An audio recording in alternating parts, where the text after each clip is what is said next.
지금 아이패드가 켜졌어요. 네? 다시 됐어요. 들어와. 금방 응, 들어요. 응, 다시 들어와도 돼. 응. 네. 핸드폰이 고정이 안 돼 가지고 서 있잖아요. 음, 천천히 해요. 괜찮아요.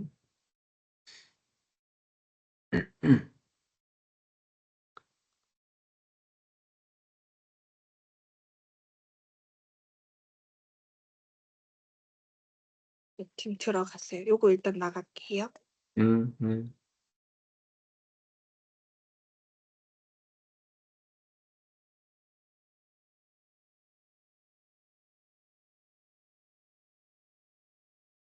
자, 됐어요. 안녕하세요. 네. 이거는 지금 이거 보이죠? 화면? 말씀? 네. 음. 네. 자, 어떻게 하나님을 만날 수 있을까요? 요한복음 14장 6절. 채원이가 한번 읽어볼까요? 성경 말씀? 예수께서 이르시되 내가 곧 길이요 진리요 생명이니 나로 말미암지 않고는 아버지께로 올 자가 없느니라. 아멘. 요한복음 14장 6절. 예. 예수님께서, 하나님을 만날 수 있도록 길이 되시고, 또 진리가 되시고, 생명이 되신다고 이렇게 말씀해 주셨죠? 예. 음, 그래서, 어, 길이요, 진리요, 생명 되신, 어, 이 예수님을, 통해서 우리가 하나님을 만날 수 있게 되는 거예요. 자, 그러면 좀 더 구체적으로 설명해 볼까요? 하나님은 영으로 존재하시는 분이거든요. 네. 영은 눈에 안 보이죠. 네. 육의 눈으로는 보이지 않아요. 네. 그리고 영은 아무에게도 제한받지 않죠. 만약 사람 손에 제한받는 것은 하나님이 아니에요. 그건 우상이라고 그러고요. 그 속에 귀신이 들어가는 거예요.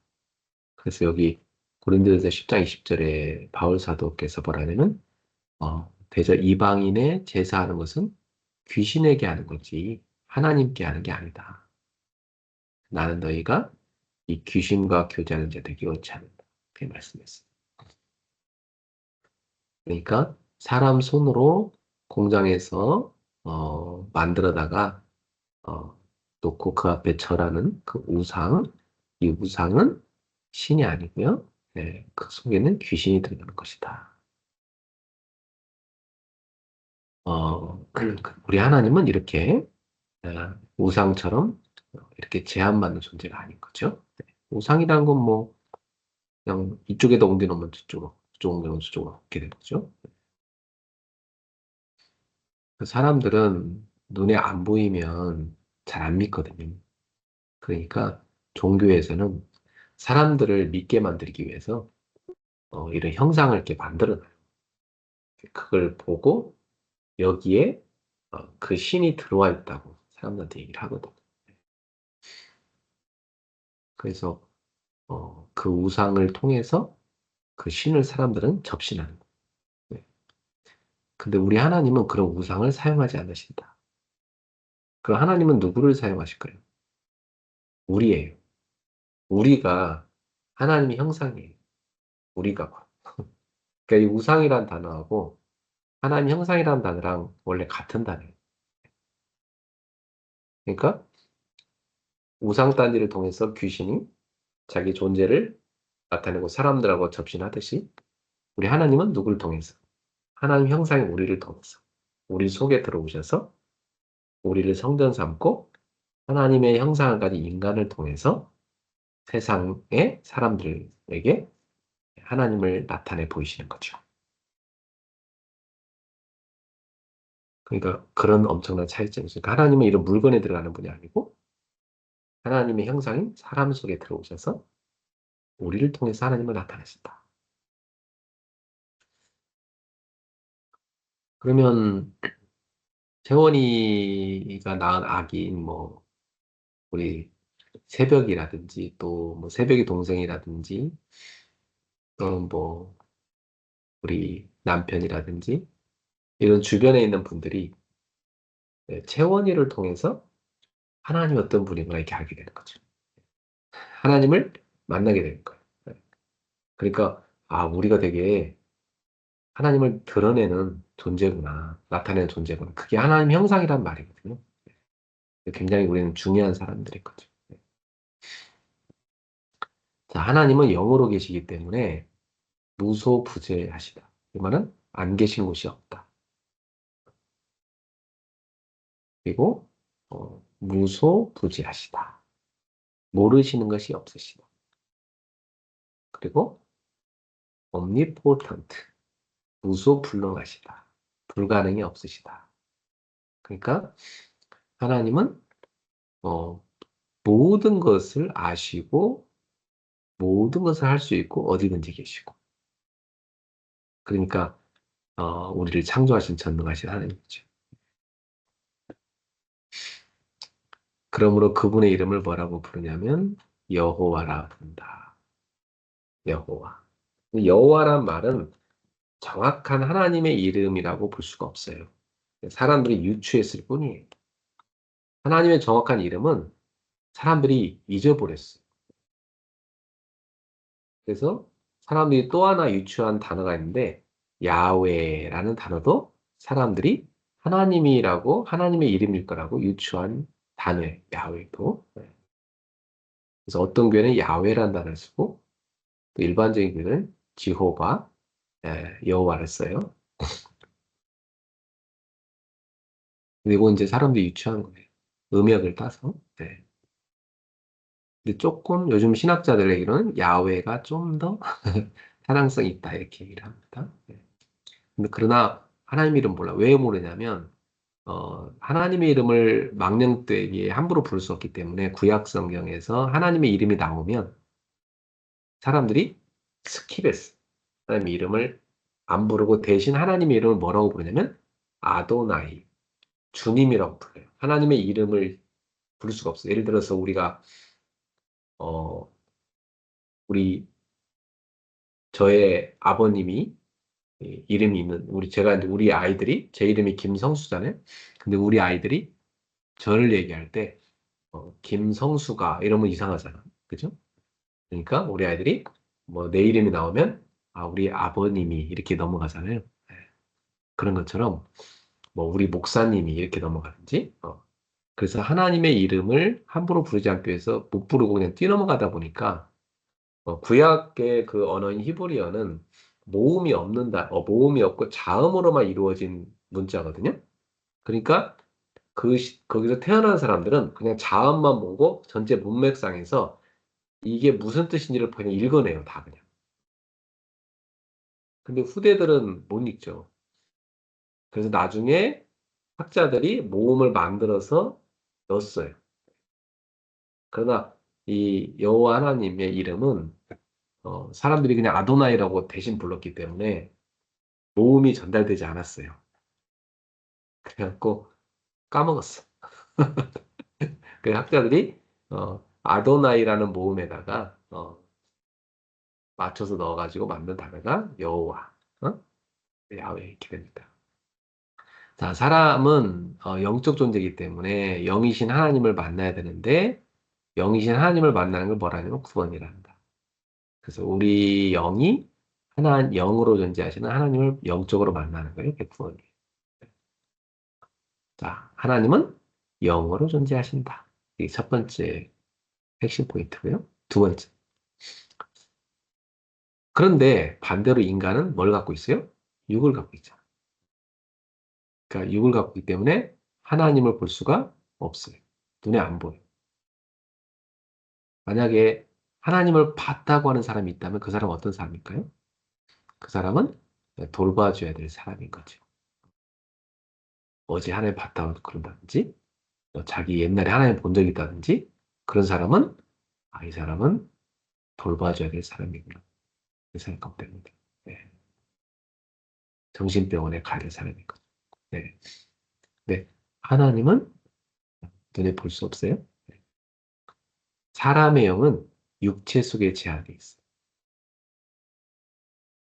육체를 떠나는 게 죽음이에요.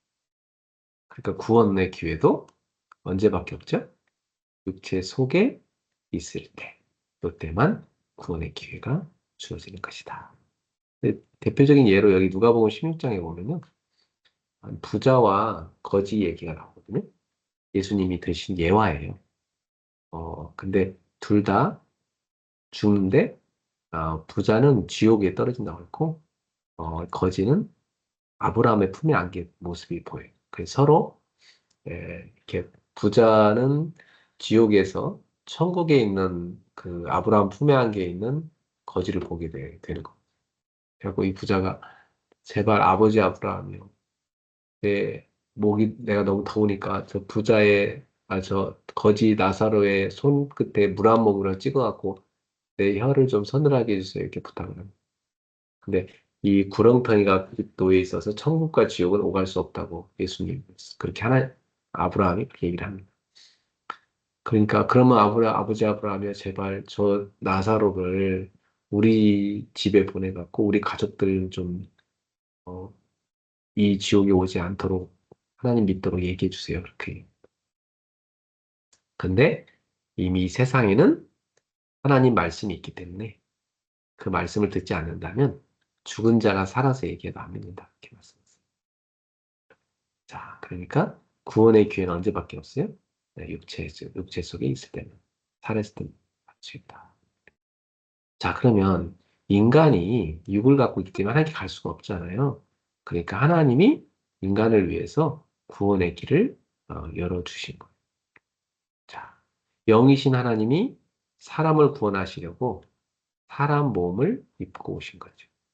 그 단어를 우리가 많이 들어봤는데, 뭐라고 하죠? 요한복음 1장 14절에 보면, 말씀이 육신이 되었다. 이렇게 돼요. 육신이 되었다. 말씀이 육신이 되었다. 그래갖고, 우리 가운데 거하신다. 이렇게 돼 있어요. 거하신다는 말은 무슨 말이냐면, 장막을 친다. 이런 뜻이에요. 장막을 친다. 그러니까 하나님이, 여기 말씀은 곧 뭐냐, 하나님이 말씀으로 존재하시는데, 말씀으로 존재하시는 하나님이 육신을 입어가지고 우리 가운데 거하시는데 장막을 치셨다. 그러니까 집을 짓고 우리와 함께 살러 오셨다는 거예요. 네. 장막을 쳤단 말은 우리와 함께 하러 오셨다. 요 사람의 몸을 입고 왔다는 말을 우리가 많이 들어봤죠? 성육신. 네. 그래서 육신을 이룬다 이런 뜻이. 육신이 됐다 이런 뜻이. 하나님이. 네. 그러므로 그분은 죄가 전혀 없어요. 네. 하나님인데 인간의 몸을 입고 왔을 뿐이니까 그 영은 하나님이시기 때문이죠. 그분이 바로 누굽니까? 인간의 몸을 입고 오신 하나님, 예수 그리스도. 그래서 예수님은 하나님이시라는 말이에요. 하나님이란 말은 뭐냐면 신성을 갖고 있다. 신의 속성을 갖고 있다. 또 그런데 인간의 몸을 입었단 말이야. 인간의 속성, 인성도 갖고 계신다. 그러니까 신성과 인성을 다 갖고 계신 분이 바로 인간의 몸을 입고 오신 예수님인 겁니다. 그래서 예수님을 누구라고 하느냐 하면 예수님을 메시아 또는 그리스도라고 합니다. 메시아 또는 그리스도. 메시아는 히브리어고요. 그리스도는 헬라, 그리스 말이에요. 네. 이 뜻이 무슨 뜻이냐면 anointed one, 기름 부음을 받은 자 이런 뜻이에요. 그러니까 머리에다가 기름을 부어서 임명한 직분이 세 가지가 있어요. 왕, 제사장, 그리고 선지자. 요 세 가지 직분이 머리에다가 기름을 부으는 거거든요. 네. 그럼 왕들이 많이 있었지만 왕들이 뭐냐면 백성을 통치하고 원수로부터 백성을 보호하는 거잖아요. 인간의 원수가 되면 사탄이거든요. 그 사탄의 권세를 꺾고 인간을 보호하고 통치하시는 왕. 그리고 사람들의 죄 문제를 해결하는데 동물의 피로 제사를 지내서 사람들의 죄를 하나님 앞에 용서받았거든요. 근데 동물 피로는 사람의 죄가 근본적으로 사해지지 않아요. 죄 없는 사람의 피가 필요한 거예요. 그래서 죄 없는 사람이 오셔서 대신 십자가에 못 박혀 죽으신 거죠. 그 피로써 우리의 죄값을 다 지불한 거예요. 예. 그 단어를 우리가 atonement라고 그래요. atonement란 말은 이 죄값을 지불하고 죄값을 치렀다는 뜻이죠. 또는 뭐 redemption이란 말은 건져내는 거예요. 죄에서 건져내는 거 이런 뜻입니다. 그래서 예수님이 바로 우리의 죄를 대신해서 십자가에서 죽으심으로 그 예수님의 피값으로 우리의 죄를 사하셨죠. 그래서 예수님이 자기 몸을 대신 십자가에 내어주신 참된 제사장이신 거고 사탄의 권세를 꺾으시고 우리를 해방하시는 왕이신 것입니다. 지금도 우리를 통치하고 계시고요. 그리고 선지자가 했던 일은 뭐냐면 다른 말로는 선지자하면 예언자라고도 보통 번역을 해요. 예언자. 그래서 영어로는 prophet이라고 해요. prophet. 그래서 앞으로 일어날 일을 예언하는 사람. 그래서 하나님의 말씀을 전달하는 사람. 하나님과 백성 사이를 연결해주는 사람. 이 사람이 바로 선지자거든요. 그래서 예수님은 사망에서 생명으로 가는 길. 아까 내가 그 길이라고 그랬잖아요. 사망에서 생명으로 가는 길. 바로 예수님이 우리를 사망에서 생명으로 가는 길로 오신 참 선지자. 그래서 천국의 복음을 전해줬기 때문에 예수님한테 천국의 복음을 들은 사람은 천국으로 입성할 수가 있는 거죠. 그래서 예수님 당시에 많은 사람들에게 예수님이 천국의 복음을 선포하셨고요.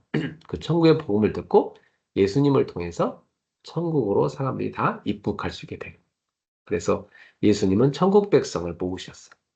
예수님이 천국의 왕이시기 때문에 백성을 모으셨죠. 바로 예수님이 천국으로 가는 길이 되신 겁니다.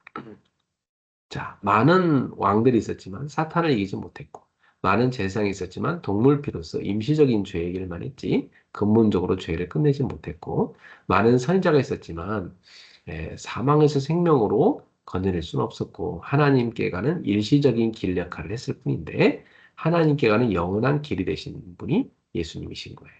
그래서 예수님을 참된 왕, 참된 제사장, 참된 선지자라고 합니다. 네.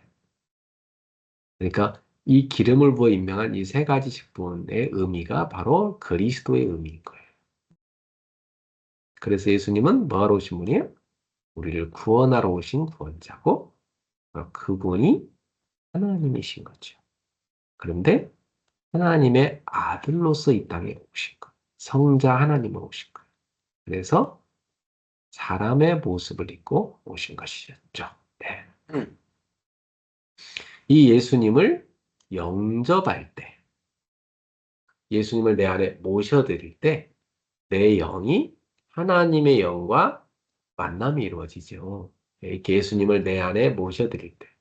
바꿔 말하면 크신 하나님께 내가 들어가는 거죠. 이렇게 해서 하나님을 만나는 길, 그 길이 바로 예수님을 영접하는 것이다. 그래서 요한복음 1장 12절에 보면 예수님을 영접하는 사람은 하나님의 자녀가 되는 권세를 주셨다 이렇게 말씀하셨어요. 자, 그러면 예수님을 영접할 때 어떤 일이 일어날까요? 예수님 영접할 때 성령님이 우리 영 가운데 임하시게 되는 겁니다. 성령이 우리 영 안에 들어오셔서 우리와 함께 해주시는 거예요. 이것을 우리가 뭐라고 그래요? 구원이다 이렇게 말했죠. 네. 그래서 요한복음 14장 16절 17절에 보면 성령님이 너희 속에 영원히 거하시고 함께 하실 것이다. 그리고 26절 27절에는 그분이 너에게 모든 것을 가르쳐 줄 것이다. 이렇게 말씀하고 있어요. 이때 어떤 일이 날까요? 사탄의 권세는 영원히 떠나게 되는 거죠. 그렇죠? 네. 그래서 예수님을 진실로 영접하는 기도를 드리자. 네. 예수님을 내 안에 모셔드릴 때, 그분을 나의 주님으로 모실 때 성령님이 내 안에 들어오셔서 나와 함께 해주시는 것입니다. 다음 영접 기도를 채원이가 예수님 영접했으니까 이미 채원이는 예수 영접한 사람이죠. 그러니까 우리가 확인하는 차원에서 목사님, 한번 네, 목사님, 재현이가 네, 질문이 있대요. 질문하세요. 네, 네, 네. 아, 언니한테 물어본 건데 왜? 질문하세요. 괜찮아요. 아니, 이게 1대1이 좋은 게 그냥 진짜 편하게 물어보면 돼. 그렇지. 진짜. 예수님은 사탄도 이기고 왕이고 이제 제사장이어서 피로 죄도 다 없앴는데 음, 왜 저희가 아직도 죄인인지 궁금해요. 이미 그때 죄를 음, 다 없앴는데. 음. 그 끊임없이 뭐냐면 제가 이런 게 있어. 잘 알려줄게. 자, 근본적으로는 봐봐. 여기다 설명할게. 인간이 하나님을 떠난 죄가 창세기 3장의 원죄라는 거야. 이게 아담이 지은 죄거든요. 예. 이 원죄가 우리가 날 때부터 다 우리 갖고 태어난 죄예요. 플러스 우리는 살아가면서 자범죄라는 죄를 내 스스로 범한다는 거죠. 예. 내가 또 자범죄를 짓는다. 근데 예수님께서는 이 모든 죄를 다 어떻게 했을까요? 십자가에서 예수님이 다 끝냈어요. 그죠? 채원이 말대로 다 끝냈으니까 예수님을 믿는 순간 우리는 어떻게 돼요? 죄에서 해방을 받게 된 거죠. 그죠? 네. 맞아요. 채원이 말대로 죄에서 해방을 받았어요. 그러니까 예수 믿는 사람은 이미 죄에서 해방을 받은 존재예요. 그런데 우리는 또 죄를 짓고 있잖아요. 그죠? 또 죄를 범하고 있어요. 그죠? 현재. 그럼 앞으로도 또 죄를 범하겠죠. 그죠? 미래에도 죄를 또 범할 거예요. 그죠? 그럼 이것까지도 예수님은 다 끝낸 거예요. 앞으로 범할 죄까지도 다 끝낸 거예요. 그러면 죄가 없는 게 맞죠? 차원이 말대로. 그죠? 그래서 예수 믿는 사람인 우리는 뭐라고 해요? 의인이다 이렇게 얘기를 해요. 예수를 믿고. 그러니까 우리가 예수를 믿고 과거에는 죄인이었으나 예수 믿고 이제 우리가 뭐가 된 거죠? 의인이 된 거. 그럼 차원이 말대로 죄가 없어요. 그죠? 예수님이 다 끝내놨어요. 그러나 우리가 하나님 앞에서 또 자꾸만 반복해서 이 땅에 사는 동안 범죄를 하잖아요. 그것은 왜 그럴까요? 죄를 다 끝냈는데 왜 범죄를 자꾸 저지를까요? 우리 속에 뭐가 있냐면 죄의 잔재가 있다. 죄의 잔재. 그러니까 우리에게는 죄의 뭐가 있어요? 속성이 있어요. 예를 들면 어, 범죄자가 감옥에 투옥됐어요. 근데 이 사람의 죄값을 대신 누가 보석금을 놔줬어요. 그죠? 보석금을 준 이 사람 죄는 어떻게 되죠? 풀려나죠? 이 사람 보석금 통해서 이 사람은 이제 그 감옥에서 나오게 되죠. 예. 출소라고 하나요? 예. 출소돼요. 이제 감옥에서 나와 이 사람은 예. 해방됐어요. 자유인이에요. 자유예요. 근데 잘 봐요. 이 범죄자는 과거에 지은 그런 죄의 속성을 갖고 있을까요? 안 갖고 있을까요? 죄의 습관을 갖고 있을까요? 안 갖고 있을까요? 이 사람은 자기 속에 죄의 속성, 그다음에 죄의 습관, 이거 그대로 갖고 있어요. 물론 반성을 했겠지만, 그죠?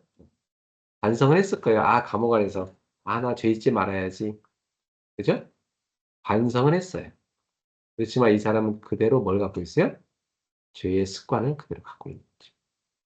말하자면, 원죄와 자범죄인 우리의 인간의 죄를 다 하나님 안에서 용서를 받았지만, 이거 다 용서받았지만 우리는 뭘 갖고 있다?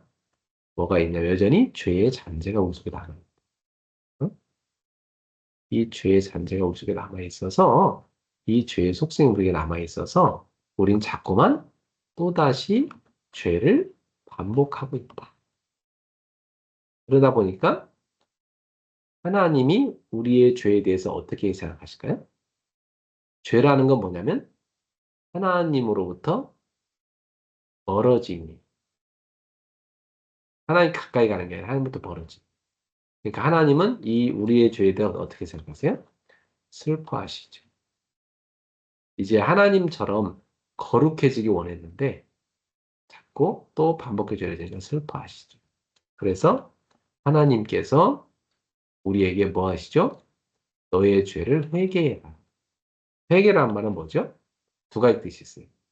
죄를 뉘우치고 그리고 하나님께로 돌아간다는 뜻이 있어요.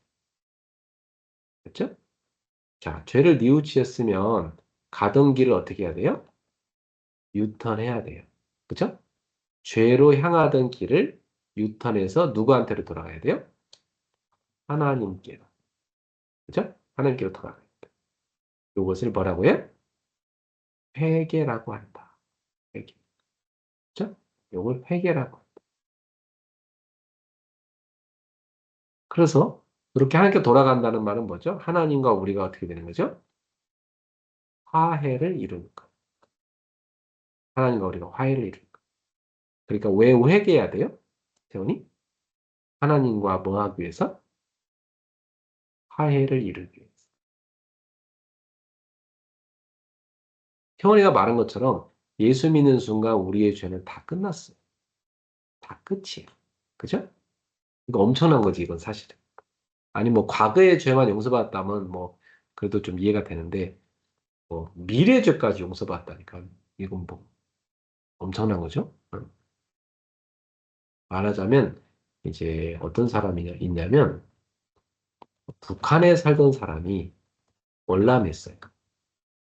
그러면, 북한에서의 법이 있잖아요. 이 북한의 법에 지배를 받아야 안 받아요?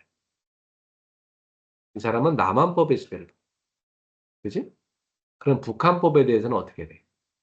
북한에서 뭐 살인죄를 졌든 뭔 죄를 졌든 간에 남한에 오면 그 사람은 자유인이에요. 그죠? 그러나 이 사람의 양심에는 뭐가 있어요? 양심에는 그 자기가 과거에 잘못한 거에 대한 그 양심 속에 자기 죄에 대한 어떤 그런 잔상은 남아있죠. 그죠? 내가 과거에 저렇게 죄를 졌었지. 그래서 사람들이 이게 뭘로 남아있어요? 상처로 남아있어요. 그죠? 내가 과거에 죄를 졌는데 이렇게 용서를 받을 수 있다니, 자유몸으로 살 수 있다니 참 미안하다 이런 마음이 있단 말이죠. 네. 그래서 사람들이 상처 속에 많이 매여요. 네. 그러나 이 사람이 남한에 와서 살더라도 북한에서 하던 못된 짓을 버리기가 쉽지 않아요. 북한에서 남 속이고 살인하고 했던 짓거리를 남한 와서도 그대로 하는 경우가 많아요. 잘 알아들은 것 같아요. 이 사람은 뭘 갖고 있는 거야?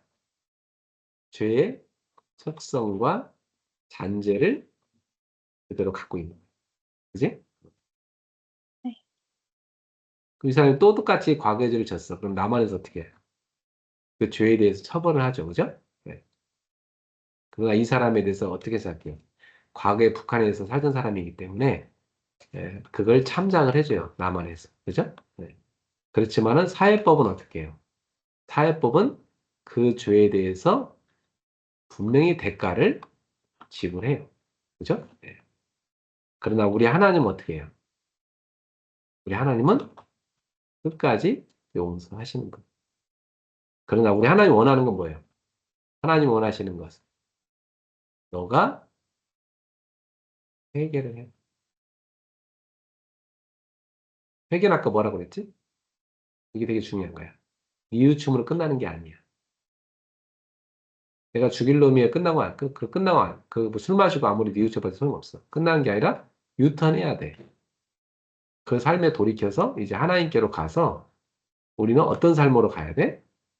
회개를 넘어서 이제 거룩한 삶으로 나아가야 되는 거. 이걸 뭐라고 그러지? 성화, sanctification, sanctify, sanctification. 그래서 성화는 뭐냐면 닮아가는. 누구를 닮아갈까? 우리의 아버지 하나님을 닮는 거. 그렇죠? 그래서 우리는 하나님이 어떤 분인지를 누가 보여줬지? 예수님. 하나님이 이런 분이 하고 예수님이 모든 모습으로, 삶으로, 말씀으로 다 보여주셨어. 그래서 예수님을 통해서 우리는 누구를 알아? 하나님이 이런 분이구나 하고 알게 돼. 그래서 예수님을 성경에 뭐라고 했어? 하나님의 형상이라고 했어. 우리는 하나님의 형상을 갖고 있지만 손상됐잖아. 우리는 다 죄로 인해서. 근데 예수님은 죄가 없잖아. 손상되지 않은 하나님의 형상이 예수님. 그래서 하나님은 어떤 분인지를 어떻게 알아? 우리는 예수님을 통해서 하나님이 어떤 분인지를 알게 되는 거야. 그러니까 우리가 거룩한 삶으로 나아간다는 말은 어떻게 사는 거야? Just like Jesus. Just like Jesus. 누구처럼? 예수님처럼. 이렇게 살아가는 거야. 이렇게 살아가는 것이 뭐야? 그게 거룩한 삶이야. 맞지? 그래서 이렇게 살아가는 걸 뭐라고 그래? 제자도라고 그래. 제자도란 말은 지난번에 메시지 할 때 나왔어요. 네. discipleship. 네? 네. discipleship. 제자도. 제자다움. 맞지? 우리 회개에서 끝나면 안 되고 어디로 가야 돼? 회개에서 끝나면 안 되고 어디로 가야 돼? 성화로. 알겠지? 그 다음 단계가 뭐가 있을까?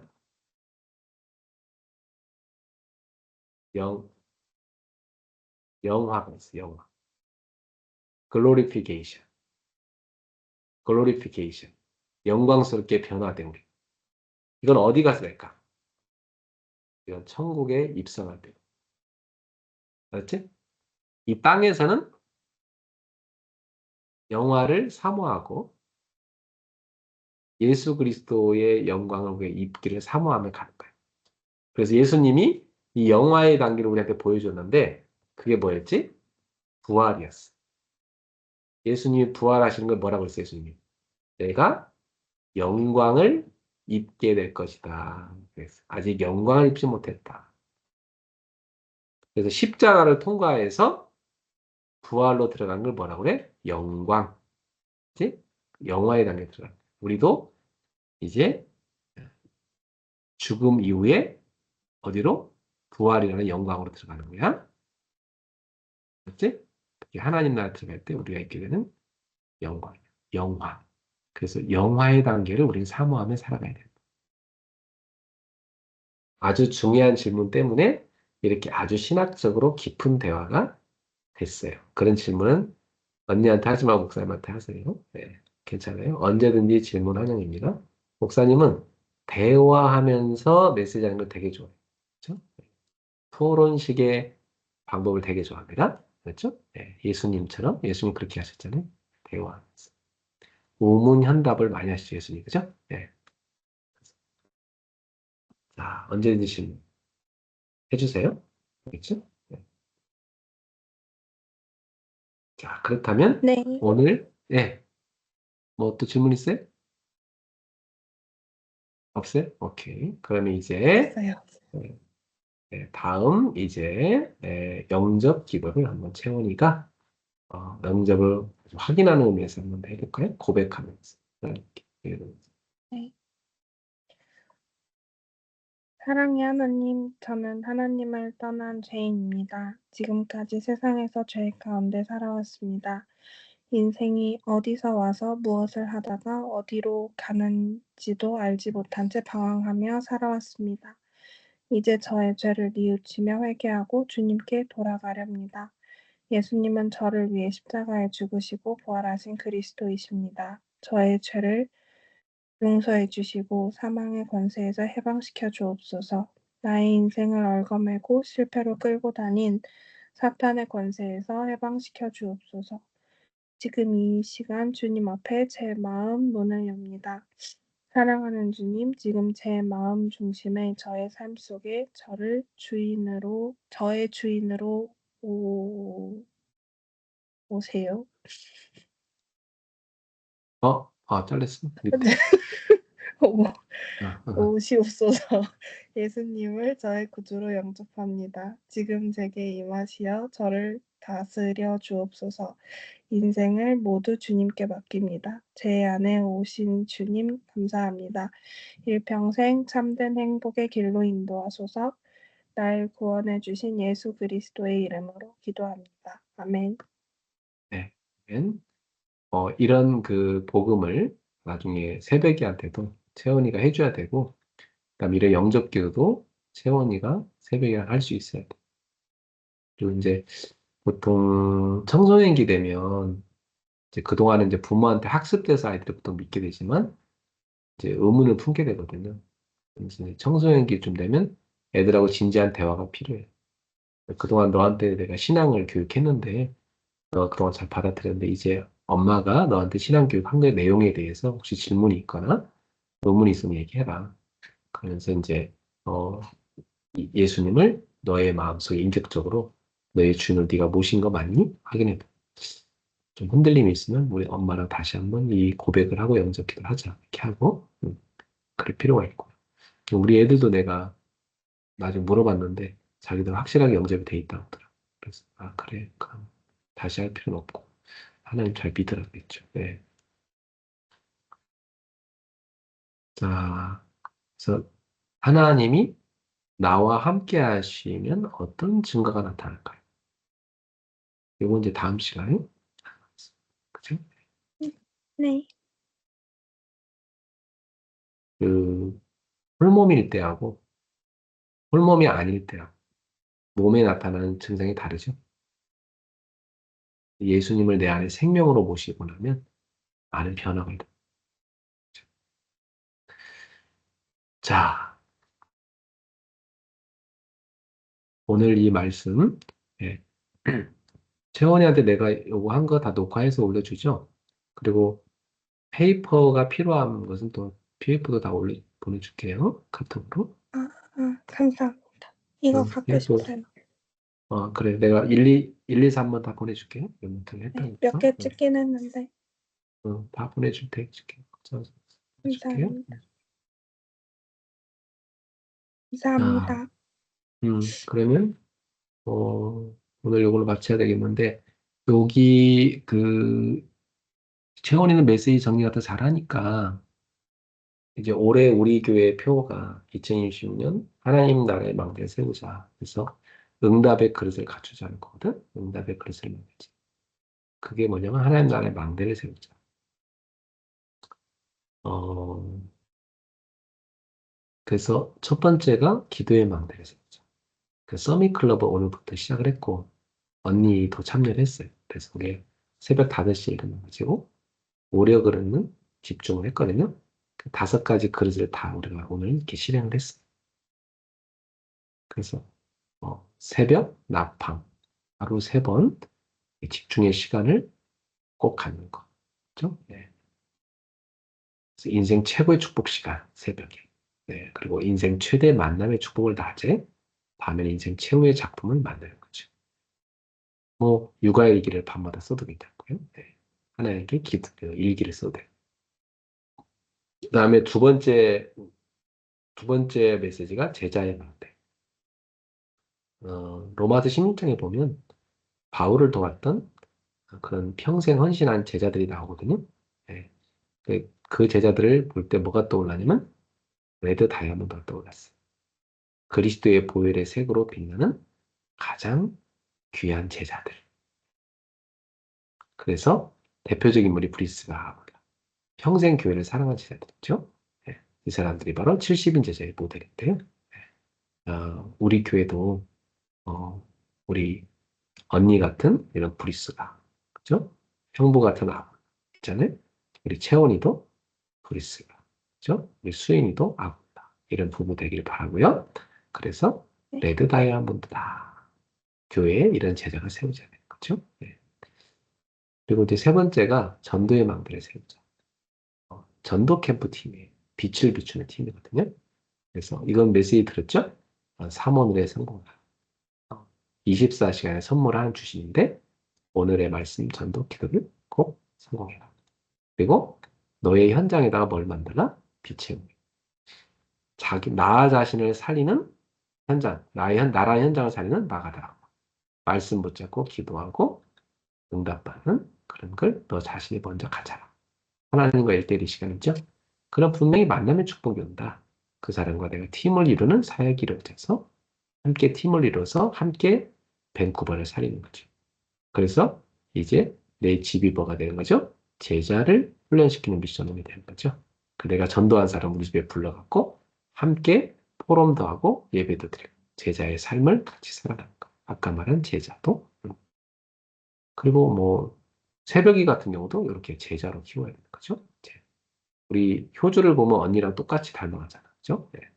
똑같이 닮아갑니다. 그러니까 이 제자기 때문에 진짜 똑같이 많이 모든 걸 다 닮아가요. 그러니까 그 엄마가 하는 모든 말, 삶, 뭐 기도, 예배 다 닮거든요. 그러니까 이렇게 제자를 키우고 있는 것이 바로 양육이에요. 예. 그리고 이제 직장, 학교에 가면 전문교회, 그 직장에 세우는 빛의 모임을 전문교회라고요. 내가 살고 있는 지역, 밴쿠버에 빛의 모임을 만든 건 지교회라고요. 그렇죠? 그래서 이 다섯 가지는 인생의 시간표면서 나의 현장의 시간표거든요. 그래서 그 현장에서 요 예수님의 빛을 비추는 모임을 만들자. 그래서 거기에서 나는 절대 제자가 되고 또 다른 절대 제자를 찾자. 그것을 제자를 세우는 걸 절대 망대라. 그래서 채원이네 집이 밴쿠버의 절대 망대인 거죠. 그렇죠? 네. 그래서 아까 오전에는 오타와 사람들하고 같이 예배드렸거든요. 거기도 오타와의 절대 망대. 예. 그리고 또 어,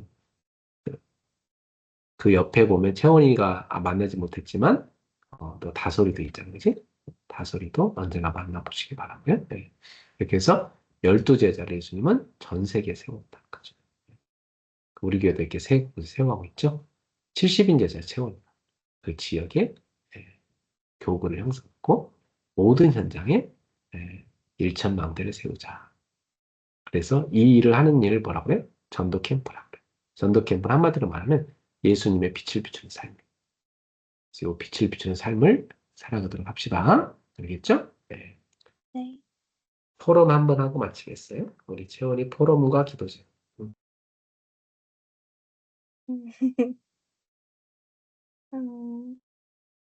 오늘 기도하고 아침, 점심, 저녁에 그런 시간을 가지려고 이번 주에 진짜 기도도 많이 하고 노력을 해 봐야겠다는 마음도 들었고요. 음, 그리고 하나님을 영접한 사람에게 나타나는 증상이 있다고 다음 주에 알려주신다니까 그것도 기대가 많이 됩니다. 음. 네. 그 안고 있는 것은 애기야, 강아지야? 아, 이거 추워가지고 강아지를 강아지야? 올려놨어요. 네. 요즘 목송이 세서 바람이 막 들어가지고 아, 그래? 따뜻해요. 얘 안고 있으면. 아, 그래? 그래요. 안녕. 강아지예요. 기도하고 마치겠습니다. 하나님께 네. 감사드립니다. 우리 채원 집사가 아침, 낮, 밤에 하나님 앞으로 나아가는 어, 정말 중요한 기도의 시간을 갖고자 결단했습니다. 꼭 그 시간을 가져서 하나님의 은혜 받고 영적 힘을 얻고 채원한테 맡기신 가정의 현장, 또 양육의 현장, 또 지역의 현장을 살리는 빛의 캠프를 빛을 비추는 캠프, 전도 캠프 인생을 살게 해주시고 또 우리 채원이를 통해서 그 지역에 하나님의 절대 망대가 굳건하게 세워지게 해주세요. 또 육아 중에 있고 태중에 임신 중에 있습니다. 하나님이 영적인 힘을 공급해 주세요. 엄마가 은혜 받는 것이 태중의 아이한테 최고 태교이기 때문에 말씀 태교, 기도의 태교, 찬양의 태교를 할 수 있게 해주시고요. 하나님과 포럼하며 아이에게도 은혜로운 이야기를 들려줄 수 있게 해주시고요. 또한 육아 중에도 아이에게 하나님 말씀을 들려주는 그런 복된 육아 할 수 있게 해주시고 아이를 위해 기도하는 엄마가 되게 해주시고 남편에게도 선한 영향력을 끼치는 빛을 비추는 그런 아내가 되게 해주세요. 예수님의 이름으로 축복하며 기도합니다. 네. 네, 자, 오늘 이렇게 마칠게요. 감사합니다. 내일 말씀 잘 많이 들어요. 네, 네, 자료는 카톡으로 감사, 보내줄게요. 감사합니다. 네, 들어갔어요. 네.